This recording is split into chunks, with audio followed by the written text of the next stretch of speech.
Hello everyone.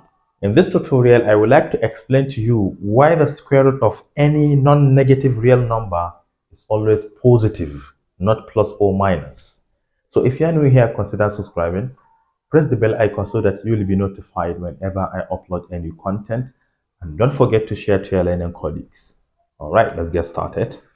I would like to start with a simple function, the square root of x. You should know that this input x can never be negative in the set of real numbers, but it is always greater or equal to 0.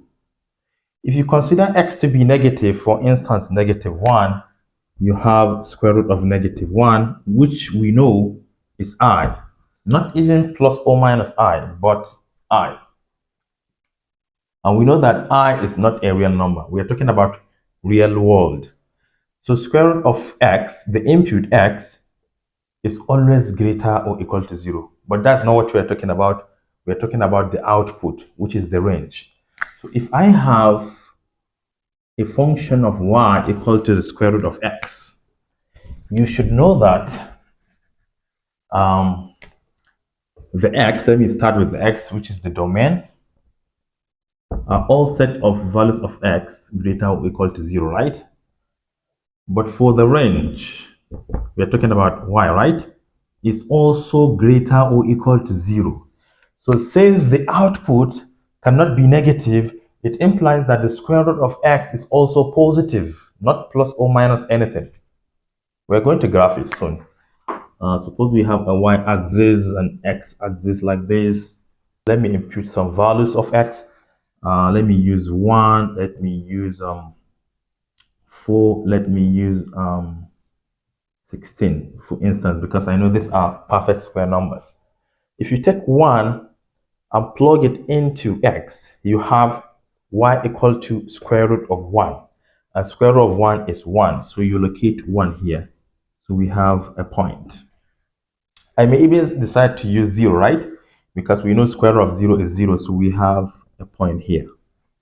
Square root of 4 is 2, so 2 is situated somewhere here. Under 4, we have a point. Moving to 16, square root of 16 is 4. So this is 1, 2, 3, 4, somewhere here. All right. So you can see this is how the graph of square root of x looks like. Something like this, roughly.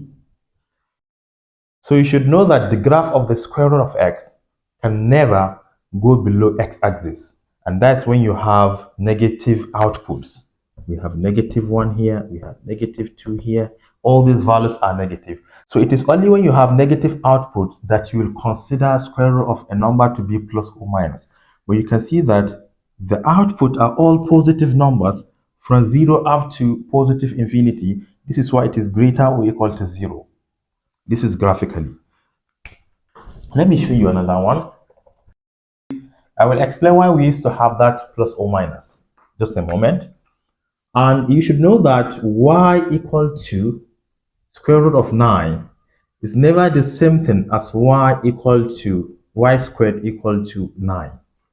So in this situation, you could have plus or minus, and I'm going to explain it. This y equal to 3, not plus or minus 3. But in this case, y can either be -3 or +3. But why?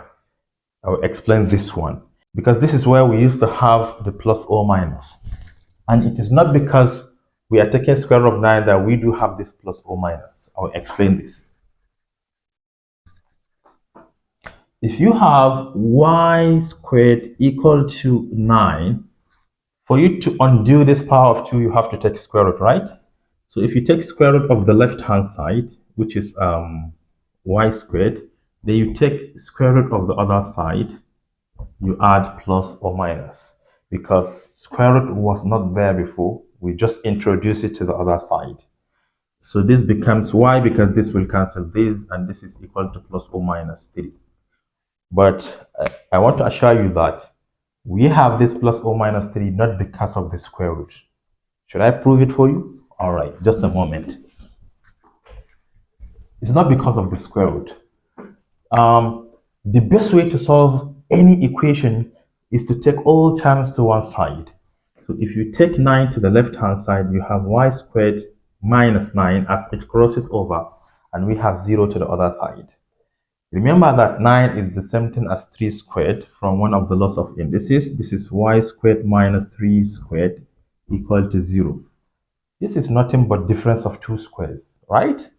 You take y, you minus 3, you multiply, you take y, you add 3. This is the factored version of y squared minus 3 squared. And this remains equal to 0. Now that we have two factors multiplying each other and the result is 0, it implies either this or this must be 0, right? So either y minus 3 equal to 0 or y plus 3 equal 0. From this, if you take negative 3 to the other side, you have y equal to positive 3. And if you take positive 3 to the other side, it becomes negative 3. So this is why we have this plus or minus 3, not because we introduce square root. That square root has nothing to do with the plus or minus. But this is where the minus and plus comes from. So I want to assure you that square root of any non-negative number is forever positive, not plus or minus.